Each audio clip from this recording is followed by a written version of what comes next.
भारत और अमेरिका ने कहा कि वे संयुक्त राष्ट्र द्वारा प्रतिबंधित समूहों सहित सभी आतंकवादी समूहों के खिलाफ ठोस कार्रवाई करेंगे। दोनों मुल्कों ने सीमा पार आतंकवाद की निंदा की और 26/11 मुंबई हमलों के दोषियों को सजा देने की मांग की। व्हाइट हाउस में शुक्रवार को प्रधानमंत्री नरेंद्र मोदी और अमेरिका के राष्ट्रपति जो बाइडेन ने पहली द्विपक्षीय बैठक की। इसके बाद जारी किए गए संयुक्त बयान में कहा गया, अमेरिका और भारत वैश्विक आतंकवाद के खिलाफ साझा लड़ाई में एक साथ खड़े हैं। पीएम मोदी और राष्ट्रपति बाइडेन ने पुष्टि की कि अमेरिका और भारत प्रतिबंध समिति द्वारा प्रतिबंधित समूहों सहित सभी आतंकवादी समूहों के खिलाफ ठोस कार्रवाई करेंगे। पंजाब की नई कैबिनेट तय हो गई है। राज्यपाल बनवारी लाल पुरोहित रविवार शाम 4:30 बजे मुख्यमंत्री चरणजीत सिंह चन्नी के नेतृत्व वाली नई कैबिनेट के मंत्रियों को शपथ दिलाएंगे। शनिवार दोपहर राज्यपाल से मिलने पहुंचे मुख्यमंत्री ने पत्रकारों को बताया कि उन्होंने मंत्रियों की शपथ ग्रहण के लिए राज्यपाल से समय मांगा था। राज्यपाल की तरफ से रविवार शाम 4:30 बजे का समय तय किया गया है। इस बीच नए मंत्रिमंडल में शामिल चेहरों को लेकर सोशल मीडिया पर अनुमान लगाए जाने लगे हैं। वहीं दूसरी ओर शुक्रवार रात 10 बजे नई दिल्ली में राहुल गांधी की आवास पर मुख्यमंत्री चन्नी, पंजाब प्रदेश कांग्रेस अध्यक्ष नवजोत सिद्धू, उप मुख्यमंत्री सुखजिंदर सिंह रंधावा और गोपी सोनी की मौजूदगी में मंत्रिमंडल को अंतिम रूप दिया गया। दिल्ली व एनसीआर के टॉप 10 गैंगस्टर में शुमार जितेंद्र गोगी की हत्या बहुत ही सोची समझी साजिश के तहत की गई है। इसके लिए बकायदा रोहिणी कोर्ट की रेकी की गई थी और ट्रायल भी किया गया था। हमलावर राहुल उर्फ फफोदा व उसका साथी वकील की पूरी ड्रेस में आए थे। उन्होंने वकील के कोट के अलावा टाई व बैंड लगा रखा था।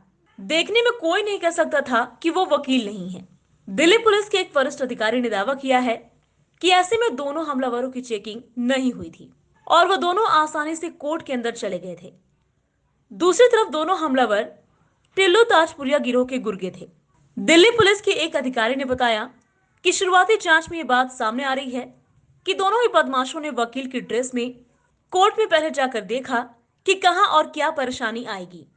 संघ लोक सेवा आयोग ने सिविल सेवा परीक्षा 2020 का फाइनल रिजल्ट जारी कर दिया है, जिसमें शुभम कुमार ने प्रथम स्थान हासिल किया है। इस बार कुल 761 अभ्यर्थियों को नियुक्ति के लिए रिकमेंड किया गया है। वहीं इसके अलावा सिविल सेवा परीक्षा में जागृति अवस्थी को दूसरा और अंकिता जैन ने तीसरा स्थान हासिल किया है। इसके अलावा आईएएस टीना डाबी की बहन रिया डाबी 15वें स्थान पर रही हैं। बता दें कि इस बार यूपीएससी सीएससी 2020 फाइनल रिजल्ट में कुल 25 अभ्यर्थियों ने टॉप किया है, जिसमें 13 पुरुष और 12 महिला अभ्यर्थी हैं। इंटरव्यू के बाद चयन सूची में जिन अभ्यर्थियों का नाम है रक्षा मंत्री Rajnath Singh national defence college के दीक्षांत समारोह में शामिल हुए। इस दौरान उन्होंने मास्टर ऑफ फिलॉसफी की डिग्री प्राप्त करने वाले सदस्यों को बधाई दी। इस दौरान उन्होंने कहा कि महामारी के बावजूद छात्रों ने चुनौतियों को अवसरों में बदल दिया। एनडीसी रणनीतिक मामलों की समझ को बढ़ावा देने में महत्वपूर्ण भूमिका निभाता है। हम ज्ञान प्राप्त करने के लिए आपकी खोज सुविधाजनक बना सकते हैं। राजनाथ सिंह ने कहा कि ज्ञान की भूमिका को किसी देश की सबसे बड़ी संपत्ति के रूप में बहुत लंबे समय में महसूस किया गया है। हमने अपने गुरुओं को समाज में सबसे ऊंचे पायदान पर रखा है।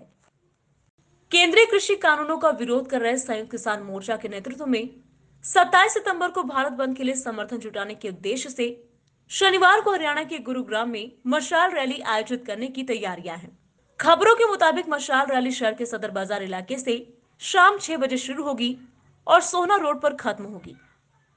रैली में भाग लेने वाले किसान लालटेन के साथ मार्च करेंगे और नागरिकों से अपने विरोध के साथ एकजुटता व्यक्त करने का आग्रह करेंगे कि कैसे नए कृषि कानून उनके लिए खतरा है।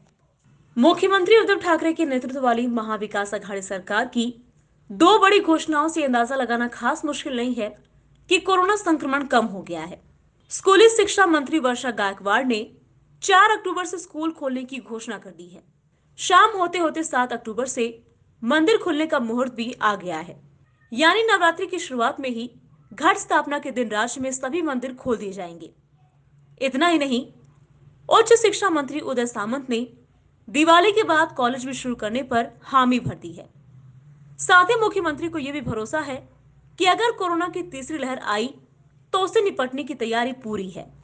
पंडित दीनदयाल उपाध्याय की जयंती पर मुख्यमंत्री योगी आदित्यनाथ ने गोरखपुर विश्वविद्यालय स्थित उनकी प्रतिमा पर पुष्पांजलि कर उन्हें श्रद्धांजलि दी। इस अवसर पर मुख्यमंत्री ने कहा कि समाज के अंतिम पायदान पर खड़े व्यक्ति के कल्याण के लिए पंडित दीनदयाल उपाध्याय ने अंत्योदय का जो सपना देखा था, विगत 7 वर्षों से वो प्रधानमंत्री नरेंद्र मोदी के नेतृत्व में साकार हो रहा है। सीएम योगी ने कहा कि वैश्विक महामारी कोरोना काल के दौरान भी ऐसे कार्यक्रम प्रारंभ हुए हैं जिसने लोक कल्याणकारी सरकार के मानवीय चेहरे को दुनिया के सामने रखा है। महामारी में बीमारी से तो मौतें होती हैं, लेकिन बीमारी से अधिक मौतें भूख से होती हैं। एक लोक कल्याणकारी सरकार अपनी मानवीय संवेदनाओं को जनमानस के प्रति किस प्रकार व्यक्त करती है, इसका उदाहरण भारत में पूरी दुनिया ने देखा है। संयुक्त राष्ट्र महासभा के संबोधन में पाकिस्तान के प्रधानमंत्री इमरान खान ने एक बार फिर जम्मू कश्मीर का राग अलापा। भारत ने पाकिस्तान को करारा जवाब दिया। संयुक्त राष्ट्र महासभा में भारत की प्रथम सचिव स्नेहा दुबे ने कहा कि पाकिस्तान के पीएम इमरान खान ने भारत के आंतरिक मामलों को दुनिया के मंच पर लाने और झूठ फैलाकर प्रतिष्ठित मंच की छवि खराब करने की कोशिश की है। हमने उनके इस प्रयास के जवाब में राइट टू रिप्लाई का इस्तेमाल किया। उन्होंने कहा कि इस तरह के बयान और झूठ के लिए वो हमारी सामूहिक अवमानना और सहानुभूति के पात्र हैं। स्नेहा ने कहा कि संयुक्त राष्ट्र संघ के मंच का पाकिस्तान ने गलत इस्तेमाल किया है। देश के पहले राष्ट्रीय सहकारिता सम्मेलन को संबोधित करते हुए केंद्रीय मंत्री अमित शाह ने कहा कि मुझे गर्व है कि मैं सहकारिता मंत्रालय का पहला मंत्री हूं और प्रधानमंत्री नरेंद्र मोदी ने मुझे इसके लिए मौका दिया। उन्होंने कहा कि मैं सहकारिता मंत्री के नाते देश भर के नेताओं और कार्यकर्ताओं से कहना चाहता हूं कि अब लापरवाही का समय समाप्त हो गया है और प्राथमिकता का समय शुरू हुआ है।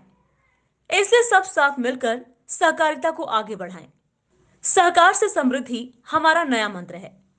अमित शाह ने कहा कि भारत में सहकारिता आंदोलन कभी अप्रासंगिक नहीं हो सकता। यहाँ के विचारों, जनता के स्वभाव में सहकारिता घुल मिल गई है। ये कोई उधार लिया हुआ विचार नहीं है। सहकारिता आंदोलन भारत के ग्रामीण समाज की प्रगति करेगा और एक नई सामाजिक पूंजी की अवधारणा भी खड़ी करेगा।